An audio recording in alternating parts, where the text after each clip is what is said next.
Oke, Prof Elsa.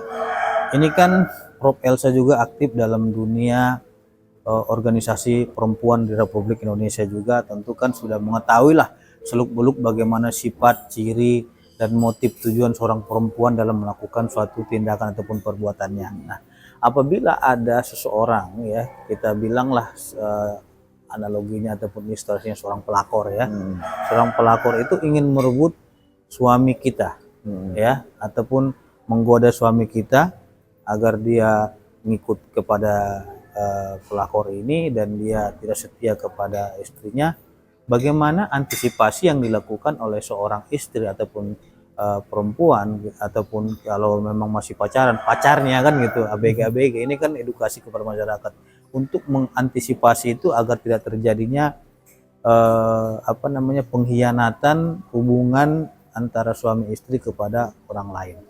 Ya, kita sebagai istri harus dekat ya dengan suami. Jadi gerak-gerik dari suami yang mencurigakan, walaupun memang banyak sekali pejabat itu kan banyak alasannya banyak ya. Tetapi kita bisa lihat bagaimana cintanya sama kita. Dan kalau kita lihat ada kecurigaan, kita mulai selidiki. Sekarang kan sudah bisa. Sekarang di Indonesia walaupun belum terbuka sudah ada detektif Kebohongan private ya, kita bisa ikuti. Saya aja zaman dulu udah ada tuh saya ikuti. Udah zaman tahun berapa tuh 80-an saya udah bisa ikuti dan bisa ketemu semuanya.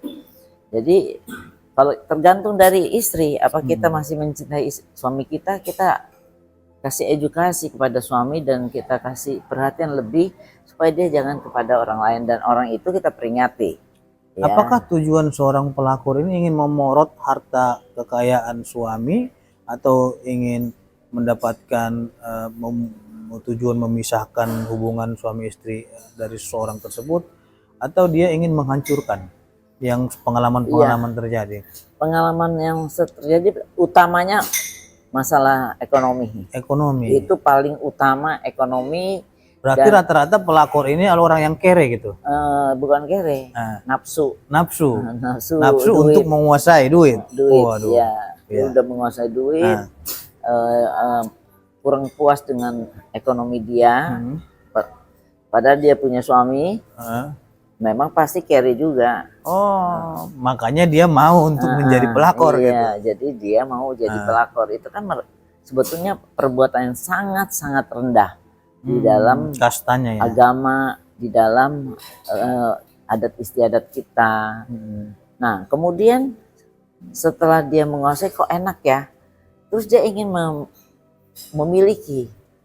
Setelah memiliki otomatis dia ada juga niat dia setelah dikuasai dimiliki lagi gitu. Dia pikir gaya juga ya, dia bisa kesana kemari gitu. Kalau yang berarti ada kesempatan dalam kesempitan. Betul. Jadi istri-istri jagalah suaminya. Kalau masih bisa dimaafkan, maafkan. Dan dia dihentikan atau masukin dulu penjara itu si perempuan pelakor itu ya.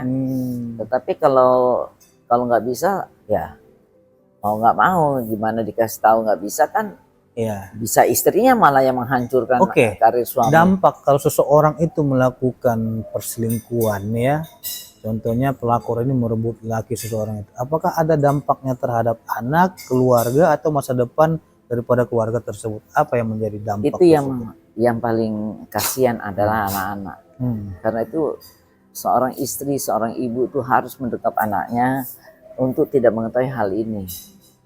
Nah, ini pelakor itu menggunakan media sosial, media elektronik maupun media-media cetak untuk bisa memberikan satu framing opini, sehingga kadang-kadang anak-anak itu baca dan tahu, dan kita sebagai ibu bicara terus terang dengan bijaksana dan tetap kita mengatakan sayangilah bapakmu, karena itu biar gimana juga kamu ada karena ada ibu dan ada bapak.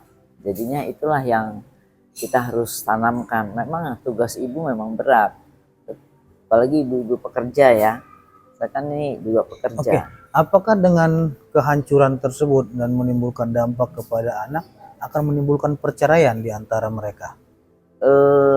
dari hubungan itu 60% tuh cerai. 60% ya. 60% yang saya tangani Nah, sudah tidak tahan karena memang kelakuan dari suaminya itu nggak bisa dicegah lagi, dan anak-anak tuh harus diberikan penjelasan, dan biasanya anak-anak tuh membela ibunya rata-rata ya, tapi ada juga yang akhirnya sadar kembali bersama saya, satukan untuk mereka tidak bercerai. Memang lebih bagus tidak bercerai karena biar gimana juga timpang ya, nggak ada bapak. Iya.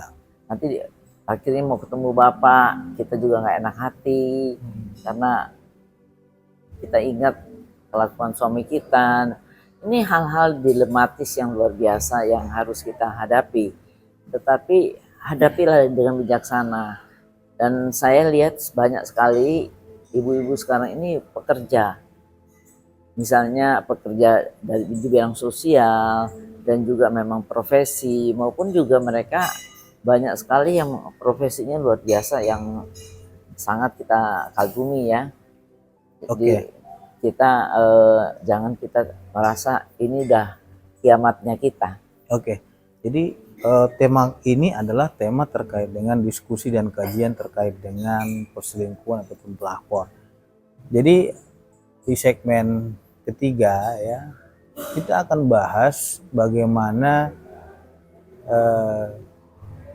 pandangan hukum studi kasus dari kasusnya Ridwan Kamil dan Lisa Mariana. Apakah kedua belah pihak ini bisa melakukan tuntutan pidana ya atau tidak? Tentu akan kita bahas pada segmen ketiga.